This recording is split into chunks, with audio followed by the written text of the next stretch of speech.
Justin, and we're going to go over all the different pumps for ICU. So we'll start with this one. These are all pumps that have errors, so we're just going to like go through them and troubleshoot them and see if we can figure out what's going on with them. So we put this right here. So this is our Heska IV pump. And this one, it says that it's alarming and saying error when started. So we'll just go through operating it first. Can you to plug it in anywhere? Yeah, well, there's a plug back here. So we'll do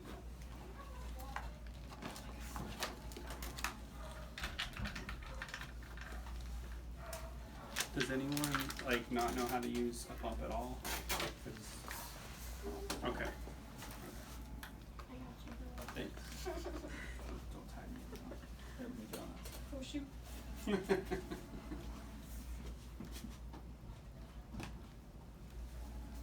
Alright. So this is your on off. You just hold that down for a couple seconds. And it'll turn on. And then this right here, this button says run hold. Use that to cycle through your different settings. Sorry, hit hold and then select. Okay, so we've got rate, that's your fluid rate. VTBI, that's volume to be infused. So if you wanted to give, if you were hanging like a new bag, a liter bag of fluids, that would be, it only goes up to 999, I believe. So you would go up to 999. Volume infused, that's how much fluids the patient has had already. So if it's a new patient, new pump and everything, you would go to volume infused and make sure it says 0. If it doesn't, then you would hit this clear button and that will clear it out to 0. And then you've got macro and micro. All of our lines are macros. So this right here,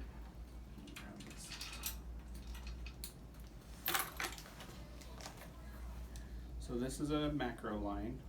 I didn't grab one, but our micro lines, they look like this, but then you'll see like a little metal piece, like looks like a needle almost, hanging down from that. And we used to use those if we had to give like really small volumes, but we don't really use it anymore. So you shouldn't have to mess with that, but if it does say micro, then you need to switch it back to macro, and that is, that's in this manual right here. Where does this binder live, Jenny?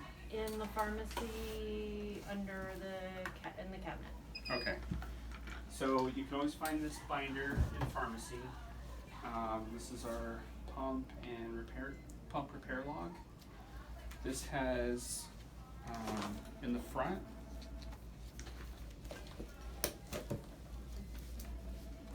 and we have to make a new one for our new pumps that we have.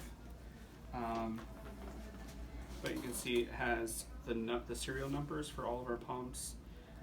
They're color coded, so they should have like a piece of colored tape on them to identify them quickly. And then each box right here, we write every time there's an issue, an alarm of some sort, and what we had to do to fix it. If we had to troubleshoot it, if we had to send it out, all that. And then in here, it's all tabbed, and we have our different manuals for like our syringe pumps, like these.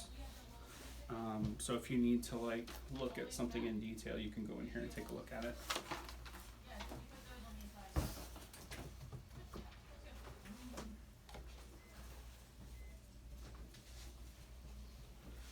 Okay, so let's turn this back on.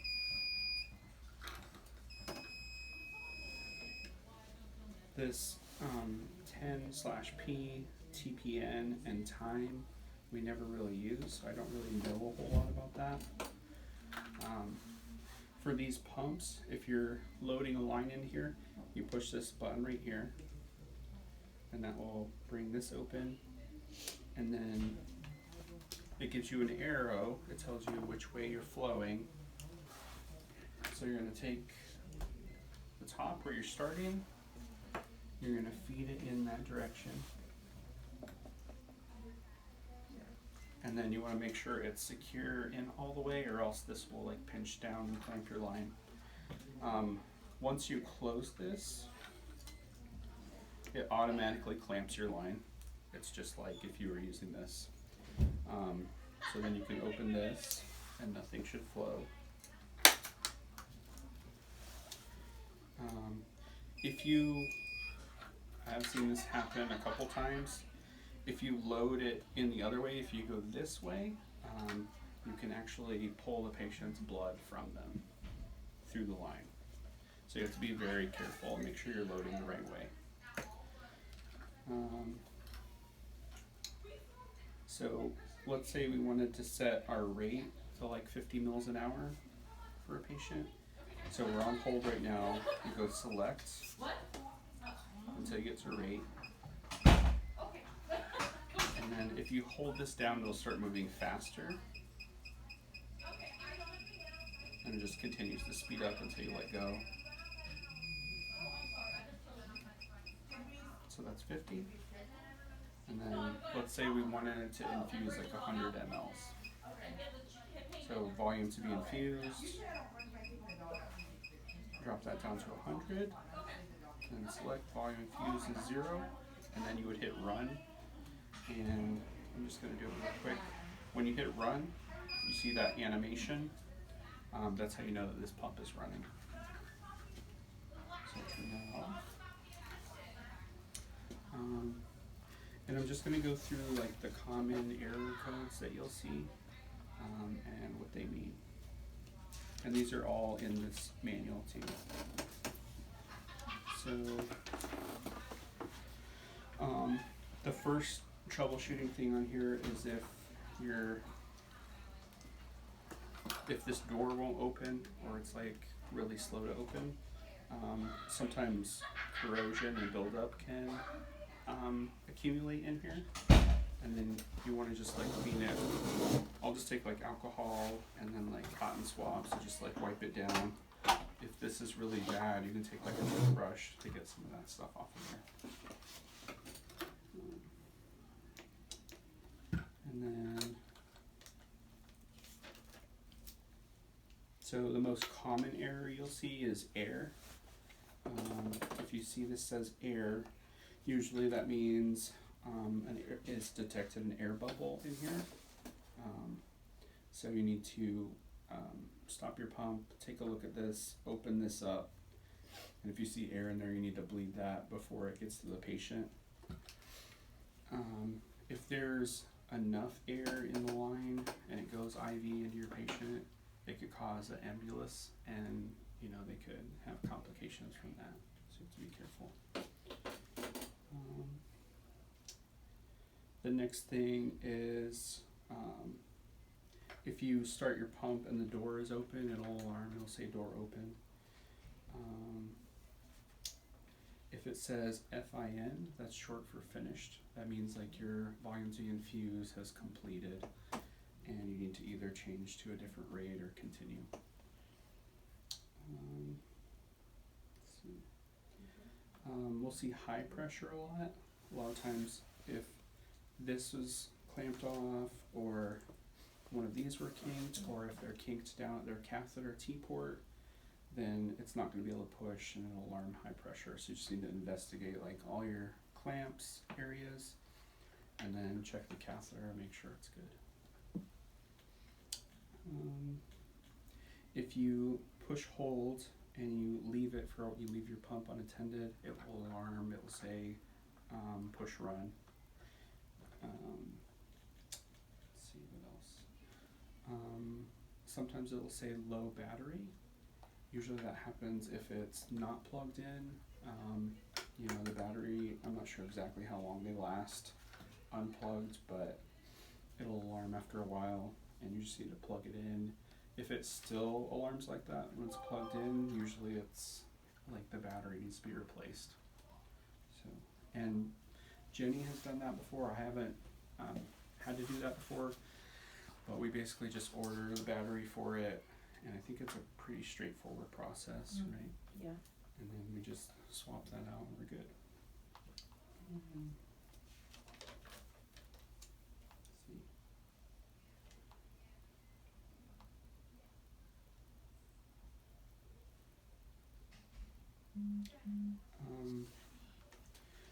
So if someone, I'm not sure why people use this feature, but every once in a while I'll see this on here, and I think it's just from people accidentally pushing buttons. But you can lock the pump so that no one can change the fluid rate or anything like that. We never use that, but if it says LOC and you're grabbing a new pump, you can't use that pump, so you have to unlock it first.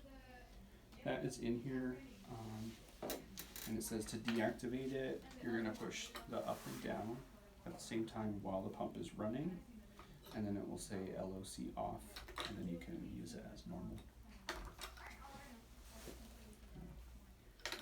Does anyone have any questions so far? No? Okay.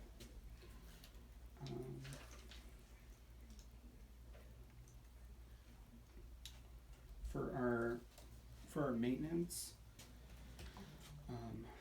I read in the manual that you should do this like twice a month, but you just wanna check to make sure that your fluid pump is infusing as many mLs as it's supposed to over the designated time. So normally what we'll do, and you can either grab like a bowl like this, and then just place your needle in here, or I read that some people will take their needle and they'll insert it on top of the bag just so it's continuously circulating. But this way you can measure, you can draw it up with a syringe. But the first thing you want to do is bolus. So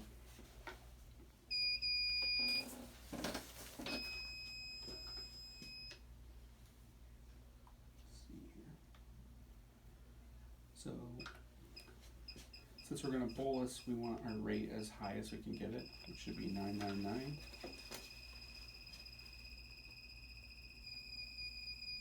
Yep, this is how it goes. And then select volume infused.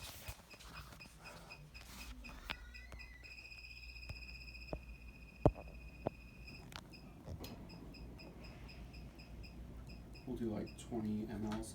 And it doesn't have to be exact, you know, if however many you want to do is fine. Select and make sure volume infused is cleared. And then you would run that at 999 mLs an hour.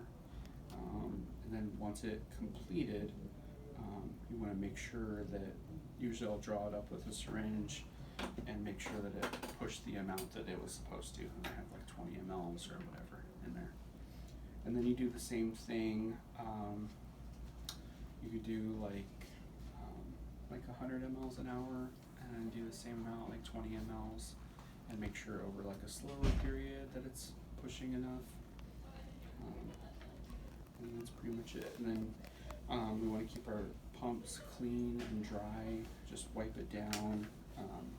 Right? Use alcohol wipes to like clean the screen and everything. And if it gets wet, you want to make sure that that's like cleaned up as soon as possible, because it could cause damage to the electronics in the pump. And then anytime there's an error, like I said, we just want to document it in the log, and then we keep track. And if it's, you know, if we have a pump that we've had to troubleshoot like 10 times, sometimes we'll say, okay, it's time to retire this one and use a different one. These pumps, also, if you keep them plugged in all the time and they're not in use, you can overcharge them, which will damage the battery life. The ideal situation for these is to charge them for like 8 to 10 hours, but this is something we've like struggled with in our hospital for a long time, because we're open 24/7, And really, like, the only way I could think of to do it is we would need twice as many IV pumps as we would ever use to be able to circulate, and that's not really an option right now. Because some of our pumps we're using 24/7, and then, you know, it's very like sporadic, so we can't. I tried to say, like, okay, at the beginning of your shift start charging them, but, you know, then some of them get used. So if anyone like thinks of a good idea for that, you know, let people know. All right. So this, I couldn't grab our new syringe pump because ICU was pretty crazy and they didn't have a free one available. But these are our old ones. We'll grab a syringe here. So with these,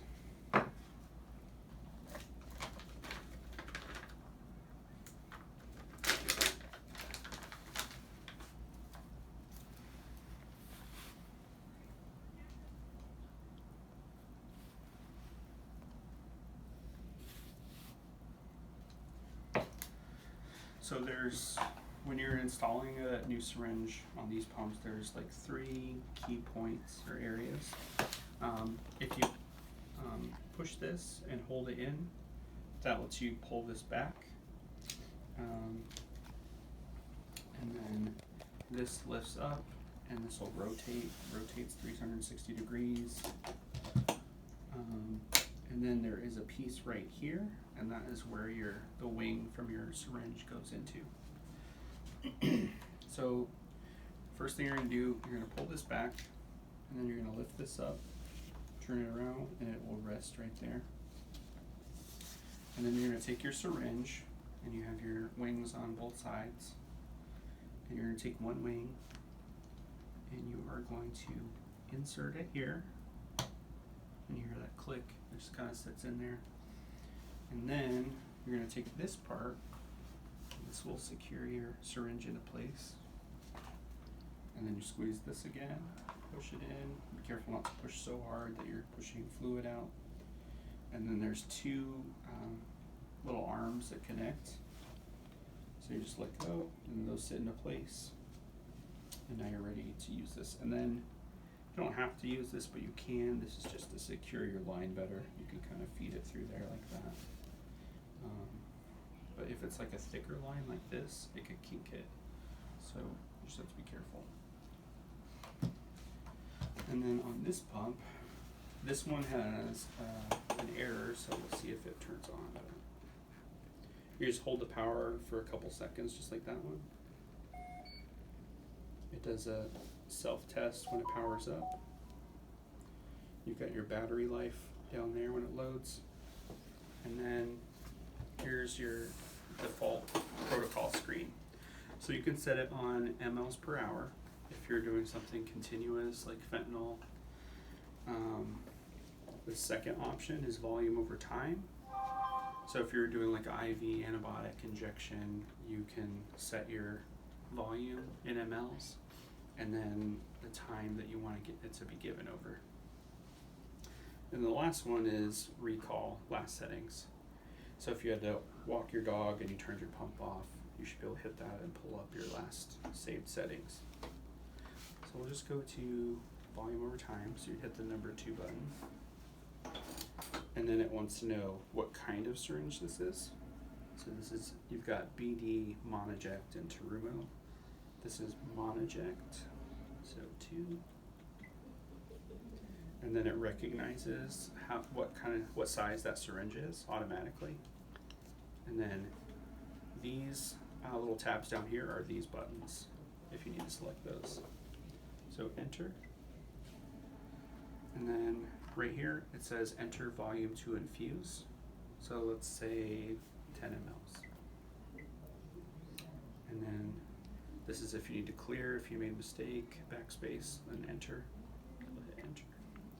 And this is our time. We've got hours here and then minutes. So if I type in like 20, that's over 20 minutes. So I hit enter. And then now we're good to go. So you would hit start, and then it would begin infusing your injection. And then if you need to stop it, you would hit stop. If you're troubleshooting it or you're working on something and it is alarming, you can hit this button right here, and it'll silence the alarm for a little bit for you while you do your work. That's pretty much it on that one.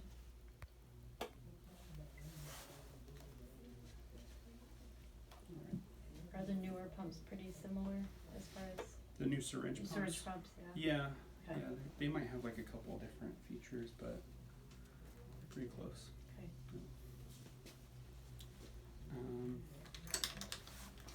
And then these are our new fluid pumps. These I haven't worked with a whole bunch, but the concept is pretty much the same. So you have your button here to pop open this so you can feed your line. This little yellow thing right here, this clamps your line. So if you're loading a new line, you have to take your finger here, push that up, and move that to the left. And then you can feed your line through there the same as the other one. And then you are going to, I believe when you close it, it'll automatically come down. Let's see. Yeah. So it automatically locks into place once you close the door. So we'll go ahead and turn this on. You've got your power button here. Okay. And then you use these buttons right here for all your options. This is start and stop, and then enter is right here. So we've got our rate. VTBI is volume to be infused again. Switch, I'm not sure. Load down here, that's the same as like recall. So if you had to walk a dog outside and you don't want to do everything all over, just hit load and it should load your last fluid rate and all that stuff. And then you've got clear right here. So here if we want to set the rate. And then it does it in increments. It's a little bit different. There's not just the up and down arrow. So plus 100, plus 10, plus 1, plus 0.1, and then negatives.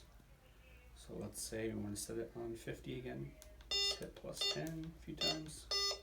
So we've got 50 mLs an hour. And then hit enter. And then volume to be infused. We'll say 100. So you can hit that button. Enter. And then you would just hit start and you're in business.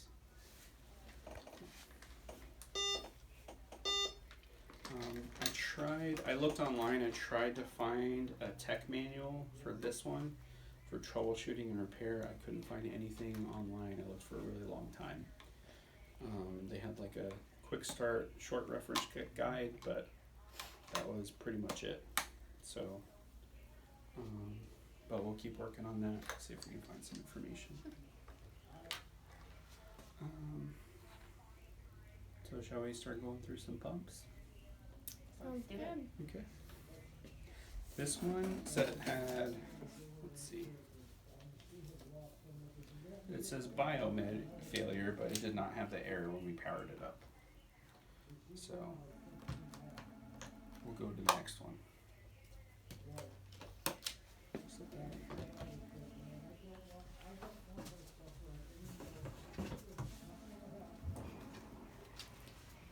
You guys want to try messing with them? Someone?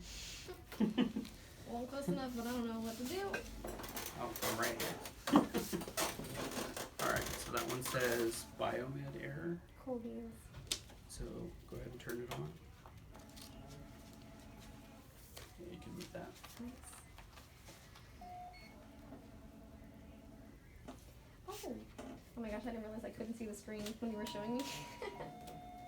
Biomed. System failure, force sensor test. So that's something that's kind of beyond our scope. Oh, is it Something- really? Yeah, that's something we would have to send this pump in for. Because they hook up a computer to it and they do all kinds of fancy Oh, diagnostics and stuff. very fun. I want to know